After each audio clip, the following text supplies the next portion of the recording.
अपने ननद के कमरे के दरवाजे पर खड़ी प्रिया और सुनैना सुबह 10 बजे तक अपनी ननद को सोता हुआ देखकर आपस में एक दूसरे से कहती हैं। असली जीवन तो ये है, शादी के पहले कितना सही था, आराम से उठती थी मैं भी। कोई झंझट नहीं, कोई टेंशन नहीं, पर अब घर भी देखना पड़ता है और बिजनेस भी। सुनैना और प्रिया आपस में बात कर रही थी कि तभी जोरों की अंगड़ाई लेती हुई सोनिया उठती है। अरे वाह भाभी, बिल्कुल टाइम पर आई हैं आप कॉफी लेकर। दीजिए दीजिए, बिना कॉफी के ना रेडी नहीं करती। Bye God. स्नेहा जाकर अपनी ननद को कॉफी का मग पकड़ाती है और कॉफी को टेस्ट करते ही सोनिया चीखती हुई कॉफी थूक देती है। ओह गॉड भाभी, आपने इसमें दूध डाल दिया। यू नो ना मैं डाइट पर हूँ, मेरे कॉलेज में इवेंट होने वाला है, मैं तब तक पतली नहीं हुई तो कैसे चलेगा। ओ भाभी, सुबह सुबह मूड ऑफ हो गया। अब फिर से कॉफी बना दूं क्या दी? आप क्या भाभी, छोड़िए आप जाइए, मैं जल्दी से रेडी हो जाती हूँ, मुझे कॉलेज के लिए लेट हो रहा है। और कुछ इस तरह सोनिया अपनी भाभीियों के सर पर बैठकर नाचा करती थी। सुनैना और प्रिया मिलकर साथ में बिजनेस करते थे। एक दिन सुनैना बिजनेस संभालती तो एक दिन प्रिया, क्योंकि घर भी तो संभालना था। जिस दिन सुनैना काम पर जाती उस दिन प्रिया घर संभालती और जिस दिन प्रिया काम पर जाती उस दिन सुनैना घर संभालती। घर और बिजनेस संभालने के बाद उन्हें अपनी ननद के नखरे भी उठाने पड़ते थे। कॉलेज जाने के 2 घंटे बाद सोनिया अपनी भाभी को कॉल करके कहती है। भाभी, मेरे पास अभी डिलीवरी बॉय का फोन आया था, वो हमारे एड्रेस पर पहुंचता ही होगा। बस आप एक काम करना, उससे मेरा पार्सल रिसीव कर लेना। बस पार्सल रिसीव करना है ना दी, कर लूंगी, आप टेंशन मत लीजिए। इतना कुछ झेल रही हो तो पार्सल रिसीव ना करके बुरी क्यों बनूं? और कुछ देर में आ जाता है पार्सल। सुनैना को लगता है कि बस पार्सल ही तो रिसीव करना है। डिलीवरी बॉय के दरवाजे पर आते ही सुनैना जाकर पार्सल ले लेती है। हो गया ना भैया, बिल भी ले लिया मैंने, अब खड़े क्यों हो? पेमेंट? क्या पेमेंट नहीं की हुई है? अरे दीपिनो, कितने का है पार्सल? यही कोई 2200 का, बिल में देखिए ना लिखा होगा। 2299। दीजिए यूपीआई, कर देती हूँ पेमेंट। लग गया सुबह सुबह 3000 का चूना। रात के वक्त प्रिया दुकान से वापस आती है।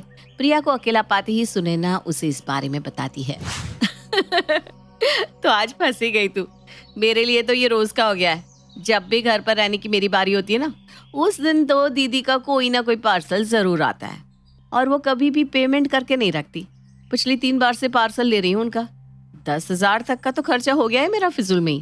क्या 10,000? ये तो फिजूल खर्च है।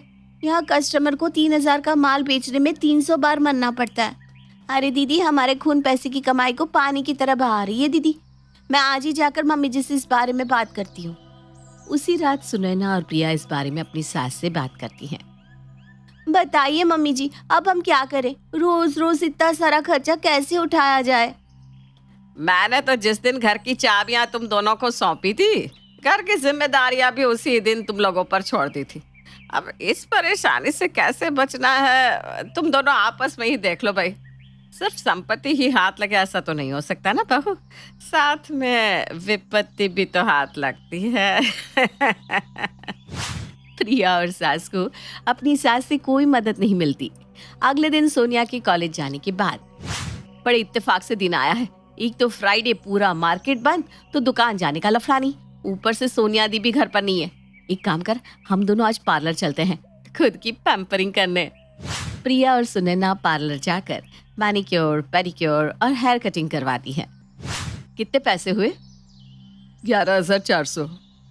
क्या? ऐसे कैसे? ये 2-4 चीजों का 11,000? हिसाब की पक्की हूँ मैं, कैंची चलाकर। आपके पीछे से 4 बार आपकी ननद आकर ब्लो ड्रायर और स्पा करवा गई है। अब उसके पैसे भी तो जुड़ेंगे ना दीदी, तो सारा हिसाब मिलाकर एक बार में बता दिया। इतने पुराने ना मैं बकाया नहीं रखती, आगे से ध्यान रखिएगा। लग गया ना चूना।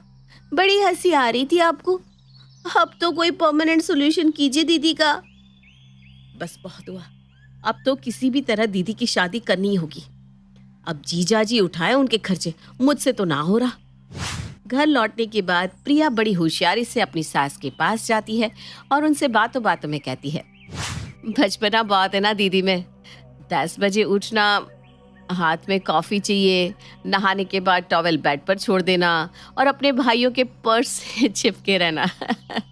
अरे भाई, बड़े भाई है तो इतना तो करना ही पड़ेगा नहीं? हम भी तो पहले ऐसे ही थे, पर जैसे ही शादी हुई अपने आप लाइन पर आ गए। शायद बेटियों की शादी ना इसलिए भी की जाती है ताकि उसमें बड़प्पन आ जाए। खैर, क्या फर्क पड़ता है, दीदी की शादी को तो अभी कम से कम 5 साल बाकी है। अभी उम्र कितनी है उनकी? 28 साल? ये कोई उम्र होती है? शादी की उम्र आएगी तो खुद अकल आ जाएगी उन्हें। अरे रोक रोक बड़ी बहू, क्या कहा तूने? इधर उधर के काम में मैं तो ये भूल ही गई थी कि 28 साल की हो गई है सोनिया।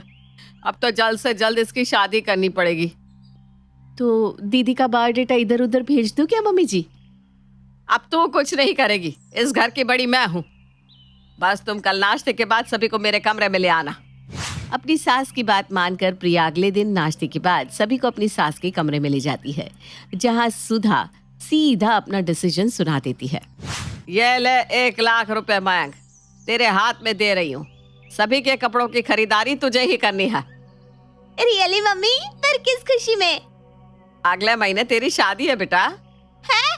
पर सब बर्खास्त। और सोनिया की मर्जी के खिलाफ हो जाती है उसकी शादी। सोनिया की विदाई के बाद उसके दोनों भाई और भाभियां मिलकर महफिल जमाते हैं। बाप रे बाप प्रिया, मान गए तुझे। बोलना नहीं चाहिए पर बहुत बड़ा काम किया है तूने, सच्ची। अभी तो मेन सरप्राइज बाकी है। ये रही मनाली की 4 टिकट्स। सभी मेहमानों की विदाई करके 10 दिन बाद हम निकल चलेंगे अपनी मनाली की ट्रिप पर। अरे वाह भाभी, यू आर फैंटास्टिक। अब होगी पैसों की बचत और अब तुम दोनों को भी ना ज्यादा काम करने की जरूरत नहीं है। हम अपने ऑफिस में ब्रेड जाम या रात की रोटियां ले जाएंगे। आराम से उठना। पापा मम्मी तो ऐसे भी 10 बजे के बाद ही उठते हैं। रात को भी खाना बना कर रख देना, हम गरम करके ले लेंगे। जितना टेंशन तुम लोगों को उठाना था तुम दोनों ने उठा लिया, अब आराम से जियो। प्रिया और सुनैना के लिए उनका ससुराल अब जन्नत बन चुका था, क्योंकि उन्हें अब किसी भी चीज की टेंशन नहीं होने वाली थी।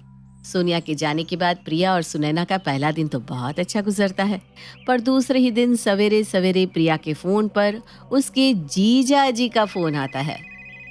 कैसी है भाभी जी आप? हो गया सवेरा? हाँ हाँ छोटे जवाई जी, बताइए क्या सेवा करें हम आपकी? नहीं, सेवा नहीं करनी है, बस एक छोटा सा उपकार कर दीजिए। आपकी इकलौती ननद के लिए कुछ गोल्ड ज्वेलरी ऑर्डर की है मैंने। मेरे एड्रेस पर डिलीवरी हो ही नहीं रही थी तो मैंने आपके एड्रेस पर डिलीवरी करवा दी। आप बस पार्सल रिसीव कर लीजिएगा। पार्सल तो मैं रिसीव कर लूंगी जीजा जी, पर सब कुछ अपनी बीवी के लिए, हमारे लिए कुछ भी नहीं। 4 चेन ऑर्डर किए मैंने आपकी ननद के लिए, एक आप रख लीजिएगा। ये कहकर निशांक फोन रख देता है। गहनों की बात सुनकर ऐसी कौन सी औरत होगी जो खुश ना हो, और प्रिया को तो मुफ्त में सोने की चेन मिलने वाली थी, जिससे उसकी खुशी का कोई ठिकाना ही नहीं था। मानना पड़ेगा सोनिया दीदी को, हस्बैंड तो बहुत अच्छा मिला है। शादी के 4 दिन हुए नहीं कि 4 सोने की चेन मंगवाए हैं दीदी के लिए, जिसमें से एक मेरा भी है। बस तू पार्सल आने दे, सबसे बेस्ट पीस पहले मैं ही निकालूंगी। बताओ, मैंने जब भी पार्सल लिया नुकसान ही हुआ, और जब फायदे की बात निकली तो मुझे पार्सल लेने बोला ही नहीं गया। आप ना बहुत लकी हो भाभी। और 4 दिन बाद पार्सल अपने समय पर प्रिया के घर पहुंच जाता है।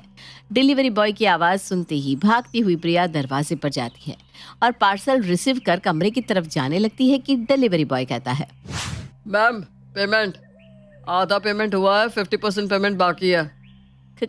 क्या? जीजा जी ने भी पेमेंट नहीं किया? कितना पेमेंट करना है भैया? 1 लाख। तभी वहां मयंक आ जाता है। सवेरे सवेरे 1 लाख का क्या मंगवा लिया प्रिया तुमने?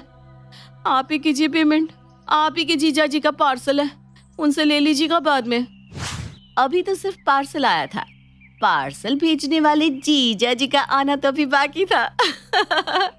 अगली सुबह दरवाजे पर पहुंच जाते हैं अपने सालों के इकलौते निशांक जीजा जी विथ सोनिया।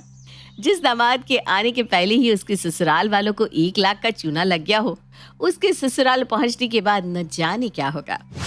कहाँ गई भाभी? मेरी आवाज सुनकर छिप गई क्या? छुड़वा लिया ना मुझसे पीछा। आपके घर खाना खाने नहीं आई हूँ, मुँह छिपाने की जरूरत नहीं है भाभी। अरे बेटा क्यों नाराज हो रही है?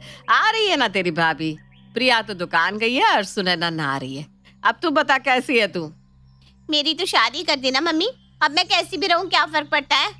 अरे सोनिया क्या तुम भी। नहीं मम्मी जी, वो बात यह है कि सोनिया का वहाँ मन ही नहीं लग रहा, इसलिए मैं इसे यहाँ ले आया। सोनिया को वापस देखते ही सुनैना सबसे पहले प्रिया को कॉल करके घर बुलाती है और आधे ही घंटे में प्रिया मयंक के साथ अपने ससुराल पहुंच जाती है। आपका पार्सल आ गया है जीजा जी। लगता है पार्सल की आपने हाफ पेमेंट की थी जीजा जी, 1 लाख मुझे देने पड़े। वैसे तो कोई दिक्कत की बात नहीं है, पर 1 लाख कैश कौन रखता है, और ऑनलाइन ट्रांजैक्शन वो भी इतने बड़े अमाउंट का, आप समझ सकते हो जीजा जी। लीजिए देखिए, ऐसे ऐसे साले हैं आपके नसीब में। दहेज के नाम पर इन्होंने एक फूटी कोड़ी नहीं ली थी, तो कम से कम तुम भाइयों को इन्हें सोने की चेन पहनानी चाहिए कि नहीं। पर नहीं, यहाँ साले जीजाओं को छाती पर बैठा कर रखते हैं और तुम लोग हो कि इनके आते ही पैसे का हिसाब करने लगे। किसी ने पानी तक नहीं पूछा इनसे, जब से आए हैं बेचारे प्यासे बैठे हैं। नहीं बहुत हुआ, चलिए आप यहाँ से, आपकी और इंसल्ट नहीं देख सकती मैं। अरे नहीं दीदी, बेटी इस तरह नाराज होकर जाती हुई शोभा देती है क्या? रुकिए, और 1 लाख देकर जाइएगा। कुछ कहा क्या आपने? आप दोनों पहले खाना खा लीजिए, दिमाग ठंडा कर लीजिए। चल सुनैना किचन में। सोनिया और निशांक खाने पर बैठते हैं। सुनैना लाकर सोनिया के आगे पूरियां परोसती है। बस 2 पूरियां? ये भी क्यों दी? खाली थाली ही दे दी होती भाभी। अरे क्या बात हो गई सोनिया, कुछ और बनवा दूं क्या?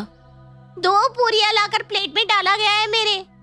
भाई कोई मांग मांग कर कितनी और पूरियां मांगेगा, और पूरियां भी इतनी छोटी। वाह जी वाह।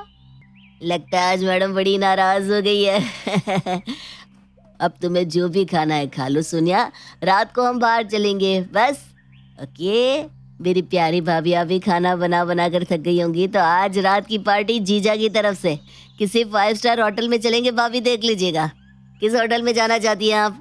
आप जाकर मुर्गी पकड़ाइए, आज तो अच्छे से इनकी जेब काटेंगे। आप ही कोई अच्छा सा रेस्टोरेंट देख लीजिए। अरे देख लीजिए क्या, मैंने देख लिया है। यहाँ ना एक नया रिसोर्ट खुला है, 2000 के नीचे तो वहाँ चाय भी नहीं मिलती। आज पार्टी वहीं होगी। और पूरा परिवार रात को डिनर के लिए एक महंगे से 5 स्टार रेस्टोरेंट पे पहुँच जाता है। What would you like to have, ma'am and sir? आपके रेस्टोरेंट की स्पेशलिटी क्या है, वही लेकर आइए। मुझे तो दाल चावल और रोटी मंगवा दे बहू। वो सब यहाँ नहीं मिलेगा मम्मी, ये 5 स्टार होटल है। यहाँ अलग अलग देशों के अलग अलग तरह की खाने की चीजें मिलती हैं। अरे फिर मुझ बूढ़ी को साथ में लाने की क्या जरूरत थी, मैं घर जाकर ही खा लूंगी। अगर मुझे पता होता तो मैं घर से खा कर ही आ जाती। बेकार में मेरी सुबह की खिचड़ी बर्बाद हो जाएगी। अभी खा कर खत्म कर देती ना उसे, कल तो गुरुवार है, कल खा भी नहीं पाएंगे। डोंट वरी सर, मैम के लिए प्लेन राइस और पीली दाल हम ले आएंगे, वो भी है मेन्यू में। ला, यहाँ तो ये भी मिलता है। पर हाँ जवाई जी, मेरे हिस्से के पैसे ना मैं खुद दूंगी। अपने सालों और भाभीियों पर आपको जो खर्च करना है करिए, पर मैं अपने जवाई के पैसे का कुछ नहीं खा सकती। क्योंकि पार्टी निशांक दे रहा था, सभी अच्छी तरह पेट भर के खाते हैं और सभी के खाने के बाद तक खाता रहता है निशांक। काफी अच्छा रेस्टोरेंट सजेस्ट किया भाभी, मानना पड़ेगा। आप क्या प्लेट ही खा जाएंगे जीजा जी? कीजिए ना पेमेंट, चलते हैं। रेस्टोरेंट बंद होने का टाइम हो गया है। हाँ अभी कर देता हूँ भाभी जी। वेटर जरा बिल लाना। निशांक वेटर से बिल मंगवाता है और ऑनलाइन पेमेंट करने के लिए अपने पॉकेट से फोन निकालता है। गजब का इत्तेफाक है, नेटवर्क ही नहीं आ रहा फोन में, लगता है सर्वर इश्यू है। साली साहब जरा आप पेमेंट कर दीजिए, ज्यादा का बिल नहीं है, फिर हम बाद में हिसाब कर लेंगे। दाल चावल और ये चाउमीन के हैं 25,000? बाप रे। जैसी सोनिया दीदी वैसे उनके पति। और अपनी ही पैसों का डिनर कर प्रिया को वापस अपने घर आना पड़ता है। जैसे ही सभी रेस्टोरेंट से बाहर निकलते हैं, बू, बू, बू, बू। कुत्ते की आवाज सुनते ही निशांक उछलकर अपने छोटे साली की गोदी में चढ़ जाता है। अरे इस कुत्ते को हटाओ हटाओ हटाओ, यहाँ से मेरा हार्ट अटैक हो जाएगा। अरे मैं मर रहा हूँ, कोई हटाओ इस कुत्ते को, मेरी छाती। क्या हुआ जीजा जी? आप तो बड़े हिम्मत वाले हैं, हमारी दीदी को बर्दाश्त कर रहे हैं, तो इस कुत्ते से कैसे डर गए? एक कुत्ता ही तो है, इतना क्या घबराना कि रोहन की गोदी पर ही चढ़ गए आप। अपने साले की गोद में चढ़ भी गए तो क्या हो गया भाभी, क्या आफत आ गई? यहाँ तो साले अपने जीजाओं के लिए छत से कूद जाते, और इनके रोहन की गोद में चढ़ जाने से आपको तकलीफ हो रही है? ये देखते ही प्रिया समझ जाती है कि निशांक को कुत्तों से डर लगता था और अपने ननद और नंदोई से पीछा छुड़वाने के लिए वो अगली ही सुबह अपने घर अपने दोस्त का कुत्ता मंगवा लेती है। सुबह सुबह जैसे ही निशांक अपने कमरे से बाहर आता है, हॉल में एक कुत्ते को घूमता देखकर उछलकर सोफे पर चढ़ जाता है। ये क्या है? क्या नहीं कौन, ये टफी है जीजाजी, मेरी फ्रेंड का पेट। वो कुछ दिनों के लिए छुट्टियों पर जा रही है ना, तो तब तक ये हमारे साथ रहेगा। बस ये सुनने की देर थी कि निशांक भागता हुआ अपने कमरे में जाकर अपना सामान बांधने लगता है। अरे मुटली उठ, बहुत खा लिया अपने भाई भाइयों के पैसे से। अब सामान उठा, हमें वापस जाना होगा। क्या कहा? अरे तू निकल, खुद तो मेरी भोली भाभीयों के पैसों पर पलने आ गया था यहाँ और मुझे ज्ञान दे रहा है। ज्यादा दिमाग खराब मत कर, वरना बाहर जाकर सभी के सामने तुम्हारा खाता खोल दूंगी। भिखारी कहीं का, कमाना एक पैसा नहीं है और मेरी भाभीयों के पैसे उड़वा रहे हो। वो तो ये कुत्ता आ गया, वरना तुमने तो यहीं जमने की सोच ली थी। अरे रे डार्लिंग, तुम तो नाराज हो गई। ठीक है ना, अब सामान बांध दो, किसी और रिश्तेदार को चूना लगाने चलते हैं। चलो ना डार्लिंग। तो एक कुरियर अपने चाचा के यहाँ डिलीवर करवा ही दो, वहीं चलते हैं। सोनिया और निशांक अपना सामान बांधकर घर से बाहर जाने पर मजबूर हो जाते हैं। ध्यान से जाइएगा जीजा जी, और जो भी खर्चे हुए हैं ना उसका बिल मैं आपके घर तक पहुंचा दूंगी। जरा ये तो सुनिए टफी क्या कह रहा है। कहता है कि चलो ना बुआ फूफा के घर चलते हैं। हे भगवान, आखिरकार बला टली। जीजा है वो तेरा, बला नहीं। किरण पिंकी और रिंकू की इकलौती ननद है। किरण के दोनों भाई और उसकी माँ उसकी बात का मान रखते हैं। किरण अपने ससुराल में भी अपनी ही चलाती है। एक रोज़ गर्मी की छुट्टी में किरण अपने मायके आती है। माँ, इस बार मैं महीने भर से पहले नहीं जाने वाली हूँ। हाँ हाँ, जितने दिन रहना है तू रह, ये तेरा ही तो घर है मेरी बच्ची। क्या दीदी, तुम भी ना, ये घर आज भी तुम्हारा उतना ही है। ये जानकर अच्छा लगा कि मेरा भाई शादी की बात भी नहीं बदला। किरण को देखकर पिंकी और रिंकू को धक्का सा लगता है। दोनों एक दूसरे से कहती हैं, बन गई हमारी गर्मी की छुट्टी।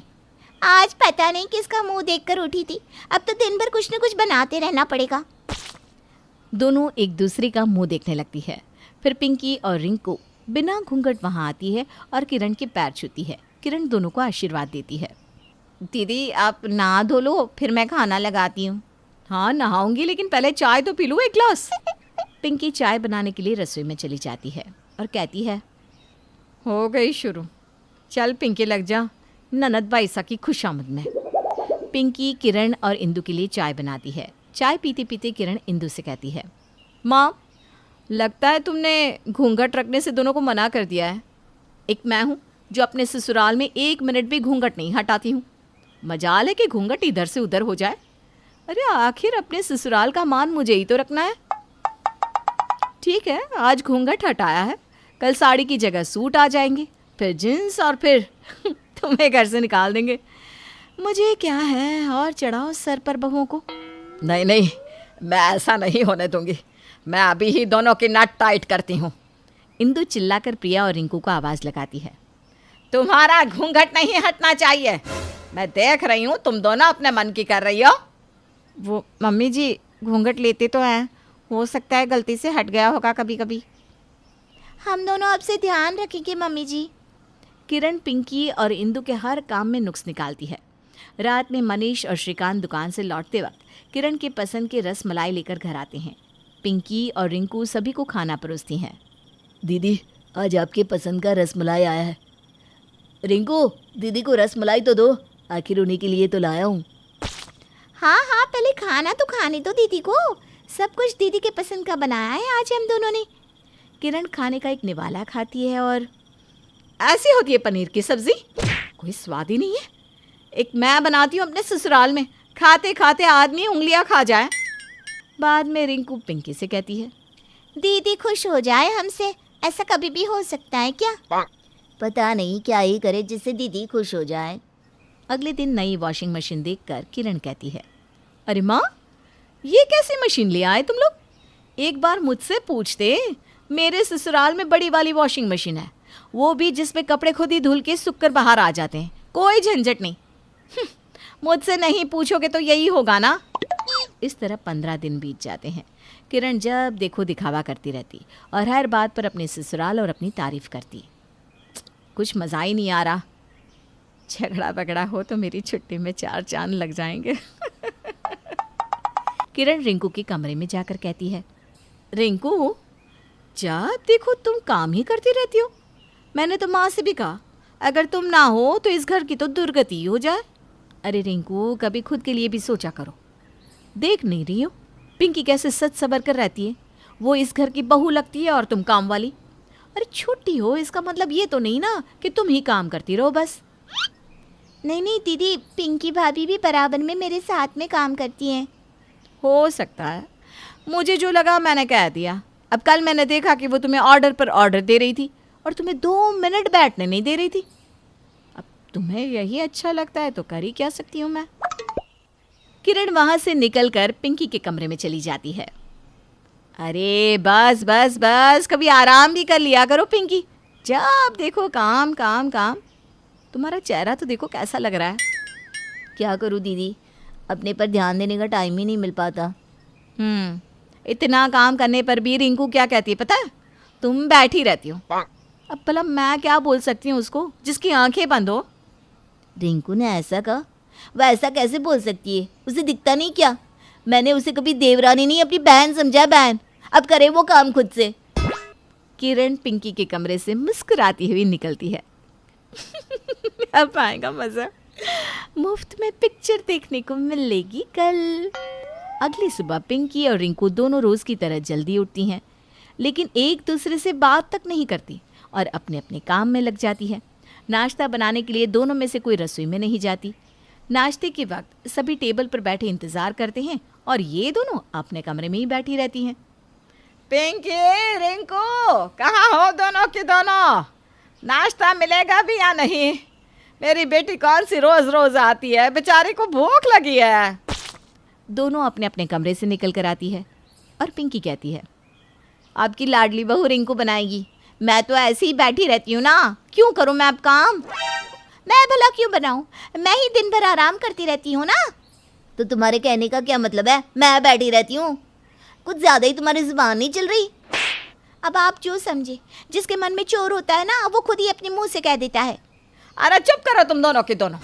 आज दोनों को क्या हो गया है जो लड़े जा रही हो? श्रीकांत, तो बाजार से नाश्ता मंगवा ले और तुम दोनों अलग अलग करके खाना बनाओगी। दोपहर का खाना पिंकी तुम और रात का खाना रिंकू तुम बनाओगी। देखिए मुझे तो कोई दिक्कत नहीं है, बस मुझे ना इस लड़की के साथ कोई काम नहीं करना। अरे मुझे भी कोई शौक नहीं है आपके साथ काम करने का। दोनों अपने अपने कमरे में चली जाती है। फिर मनीष बाजार जाकर नाश्ता ले आता है। पता नहीं आज दोनों को क्या हो गया है। बाबा रे, सिर पर चढ़ने का नतीजा देख लो। मेरे ससुराल में कोई ऐसा करे मजाल है, मेरी सास उसे खा जाए और इन दोनों ने तो घर को ही जंग का मैदान बना रखा है। किरण पिंकी और रिंकू के बीच आग लगाती रहती है और अब ऐसा हो जाता है कि दोनों एक दूसरे की शक्ल तक देखना नहीं चाहती। आए दिन घर में कलेश होने लगता है। पता नहीं मेरे घर को किसकी नजर लग गई है। दिन बीतने लगते हैं और एक रोज किरण का पति राजेश उसे कॉल करता है। मैं तुम्हें कल लेने आ रहा हूँ। मुझे पता है तुम खुद तो आओगी नहीं, वहीं बैठी रहोगी। ठीक है। किरण रात के खाने के वक्त कहती है, माँ कल ये मुझे लेने आ रहे हैं। अचानक? अरे बेटा, तेरे जाने की मैंने कोई तैयारी भी नहीं की। पता होता तो कपड़े ले आती बाजार से। तो क्या हुआ माँ, तुम पैसे दे दो ना दीदी को, वो खुद ससुराल में जाकर ले लेगी। 20,000 तो एनी टाइम मेरे पास रहते हैं। मेरे पति मुझे कोई कमी नहीं होने देते, लेकिन अब माँ मन से देगी तो ले लूँगी। बड़ों के आशीर्वाद को कौन मना कर सकता है। अगले दिन राजेश शाम की जगह सुबह किरण के मायके पहुंच जाता है।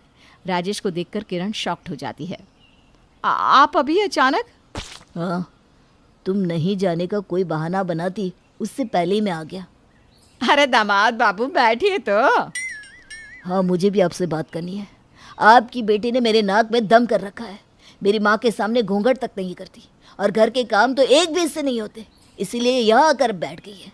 किसी के घर में आग कैसे लगाए कोई आपकी बेटे से पूछे। भाभी जी, आप दोनों अपनी ननद की बातें कभी भी सुनिएगा मत, नहीं तो आपके घर में भी आग लग जाएगी। इधर की बात उधर करती है और बैठकर मज़े लेती है। चलो किरण, अपना सामान ले आओ, हम अभी चल रहे हैं। राजेश किरण को अपने घर ले जाता है और इधर किरण का भांडा फूट जाने के बाद पिंकी और रिंकू दोनों की आंख खुल जाती है। ये सब दीदी की करतूत थी। आज जीजा जी नहीं आते तो शायद हम समझ ही नहीं पाते। आज के बाद किरण को 4 दिन से ज्यादा मैं यहाँ रुकने ही नहीं दूंगी। उसने अपने ही मायके में आग लगा दी। और इसके बाद इंदु अपने दोनों बहू और बेटों के साथ फिर से खुशी खुशी रहने लगी।